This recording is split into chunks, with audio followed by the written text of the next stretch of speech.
Félix incarne la puissance. Le Congo, Franck Fanon Lobaka, l'Afrique a la forme d'un revolver, dont la gâchette se trouve au Congo. Il a pas ça vivre. Or, Moutouazo dirigeant Congo, c'est le président fait. Chaque combattant, un pays moderne, pays à solo, il faut qu'un mamana Moutamaye, donc nous soit Richard Boukerti, directeur de CIA, a sa bouche. Alors, mais comment peut-on octroyer un demi-continent à un individu comme Joseph Kabila? L'homme qui n'est pas passé dans le syllabaire. Il a appris l'éducation par rattrapage. On peut ça y est, un demi-continent à dirigeant. J'ai oublié que Georges Bush a wangana. Alors, que Zangate, Zabangomo, Bandimaki. Il a pas ça vivre. Qui est ce Congolais-là, Tshisekedi, qui pouvait accepter que Joseph Kabila dirigeait? Il n'a pas ça vivre. Quelqu'un qui fut ancien président et qui viole le statut d'ancien président pour trahir son pays. Ce que ça qui réellement pays naïe. Il n'a pas ça vivre. Ce que ça qui pays naïe. Le pays à papa naïe, na mère na. Est-ce qu'à quoi on dit à trahir Mboka naïe? Au moment que Batoyo, Bazaï Kobundisa, président Félix, et ça, les Kamouan nationalité. Et ça, et ça, les Kamouan nationalisme. Et ça, les Kamouan patriotisme. Il a pas ça vivre. Nationalisme, c'est l'amour pour son pays. Mussolini, il a pas ça vivre. Mussolini, à l'époque de la Deuxième Guerre mondiale, c'est un ancien président italien. Alors, Bagaboy. Rien en dehors de l'État. Tout dans l'État et pour l'État. Il n'a pas ce vivre. C'est ce que les vrais Tshisekadistes, les vrais idépéciens doivent faire pour soutenir la vision du chef de l'État. Nyonso pona moka, nyonso nakata moka, pe pona moka, papier moka. Les loyaux chers combattants, la révélation est à minene. Mais qu'un Konsamutamba, coup de chapeau. Parce que Ayebi Siko Makamunenge Zali. Il n'a pas sa viva. Nayebi Simino, cher combattant, Kabila est devenu milliardaire. Un raya qui n'a pas bota maille. Azali n'a pas milliard. Pas milliard, Nyoso. Atokiangoa. Ateki Mboka na biso na Primango. Primango, non, cher combattant. Yoya Kolela Awa, au président Félix Sozoliate. Kamu Kabila Zalaki bamane banda uta na lola. Ba misala ni na pesi ba Congolais, ya ba Chinois na ba India. Il a pas viva. Ba misala ba Chinois na ba India. Chaque fin du mois $50. Il a pas viva. Les lots ba enseignants ba comme au salaire à combien? Ba militaire na ba policier ba combien de salaire encore? Il a pas viva. Et puis misala ba combattant ba konzoa. On commande jamais on doit salaire, il y a ba $200-300. Tu auras un salaire qui va couvrir le début du mois. Est-ce qu'on l'a dit bien? Je vous dis, moi je tape la poitrine. Nayebi méthodologie à travail à président Félix. Il a fait ça vivant. Nayebi style le président. Le président Félix Abalouka Kanambek. Maintenant Maloba, il reste correct. C'est ça bon côté? Mais Bamisusu, Kaka Nenge Balamukaka. Nenga babaluka kana mbetu ezape nenga bazobaluka na malo. Il a fait ça vivre. Le loyo, chers combattants, doivent retenir le corona. Na ajo tozalango, il n'y aura pas le président qui va remplacer le président Félix. Nano abotamite. Je vous promets, na komemela bino maman Christine.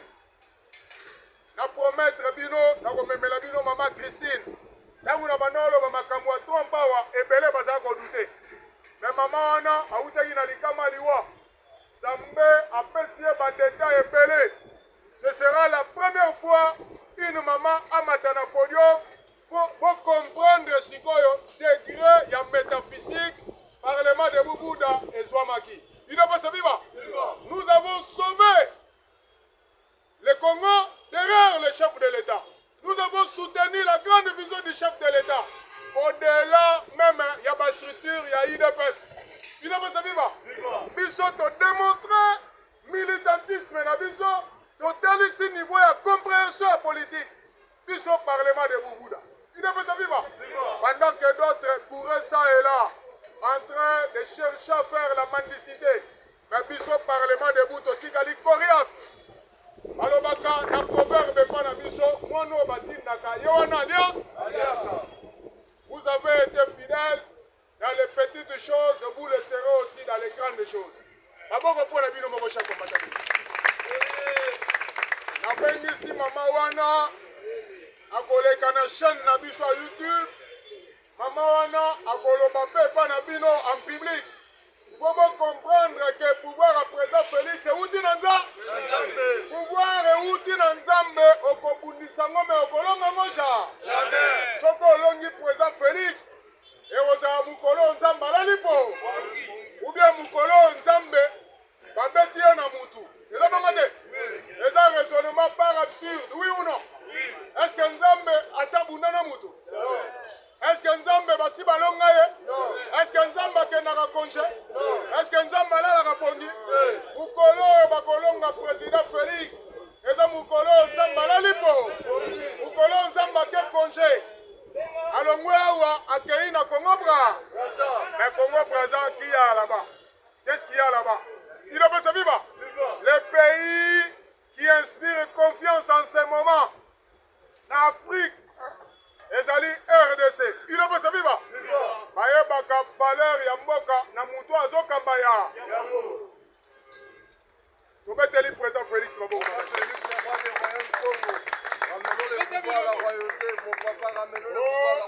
Kabila Raïs. Kabila biso toloba na terra Bouddha. Appellation Raïs, appellation bien contrôlée. Et banana Kabila te. Les appels prénom à Joseph Kabila. Les premiers à être baptisés de Raïs en Afrique, c'était le Raïs Nasser. Est-ce qu'on l'a bien? Nasser, parce que Azalaka, président, leader, il y a un grand parti politique de masse. Dans l'Égypte, dans Swahili, c'est corollaire. Oui ou non? Oui. Mais est-ce qu'un peu faire des partis de masse? Non. Parti créé sur mimétisme. Ils ont imité l'IDPS.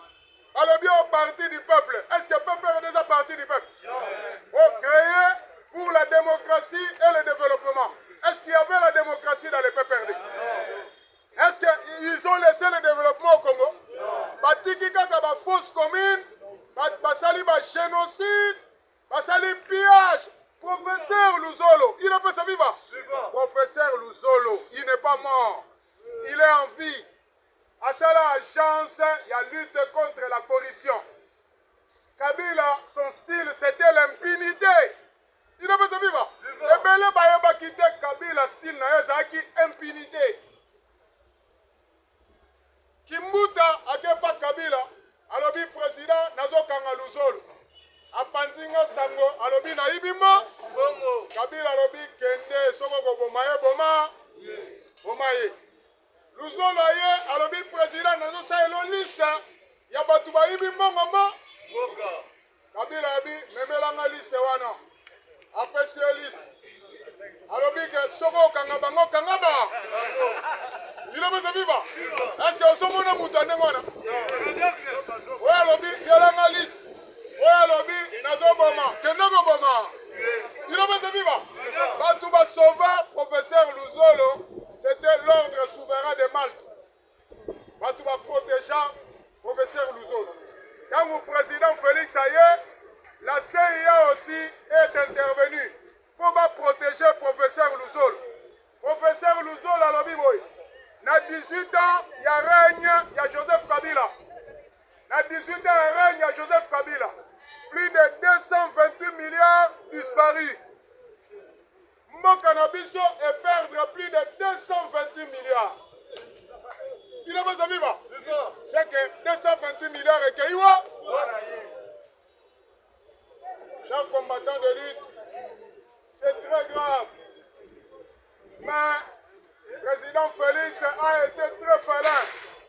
Parce que Batouana, ndenge baoumelaki na pouvoir, ezalaki kaka mutu mokote akoki ko remplacer Kabila.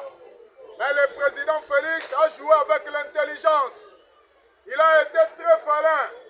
Tito Koma, Nabisika Otokomile. Est-ce que parti Moussous Kozala? Non. Et Kozala, chers combattants, Lambert Mende Zangate. C'est le doyen Lambert Mende. Lambert Mende a ébissi Bango. A rappelé, peu à peu si matière et pas ministre Konsa Moutamba. Alors, bien, on a ébissi Bango Kala. Abunga Ginaru, Abina Ebisaki Bango Kala. Ce garçon-là, le président Félix, n'est pas du pain à cacahuètes. Ce n'est pas du bonbon à croquer. Il a fait vivre. Oui, la mère Mende, c'est l'homme au verbe fort.